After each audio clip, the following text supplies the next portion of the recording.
Whenever I talk about violence against women, somebody always has to claim that I'm dismissing male victims, or that I think women are perfect and can't do any harm. The thing is, these people don't actually care about whether I educate on behalf of male victims, and I say that because, had they taken 2 seconds, they would see that I am a male victim who educates on the topic of female perpetrated violence. I also spent all of National DV Awareness Month sharing my story. And when I do, the interesting thing is that women's response is an overwhelming flood of support, and how, through their own experiences of abuse, they can relate. And not once, the multiple times that I've shared my story, has any woman ever told me that by talking about male victims and female perpetrators, that I was dismissing the experiences of female victims, or that I think men can't be violent. And yet, without fail, whenever I educate on behalf of all victims, when I talk about the experiences of the majority of victims who experience violence at the hands of male perpetrators, someone crawls out of the woodwork to complain, to explain to a male victim who spends his free time educating on the topic that I don't care about male victims. So kindly, if you are one of these men on behalf of male victims,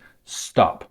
Stop bringing us up, stop pretending you care, stop invalidating us, and stop using us to justify your ignorance, your misogyny, and your cowardice in holding men accountable. Because the truth is, the real problem here is that I'm not the right kind of male victim. I'm not telling my story the way they insist it should be told. I'm doing being a male victim completely wrong as far as they're concerned.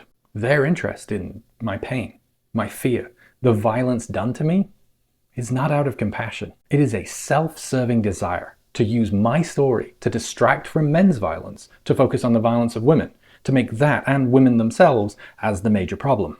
They only care if I'm the kind of male victim they can weaponize, if they can use my story to inflict harm on women, proving the point that even in the space of advocacy for male victims, for so many men, their only goal is doing violence to women.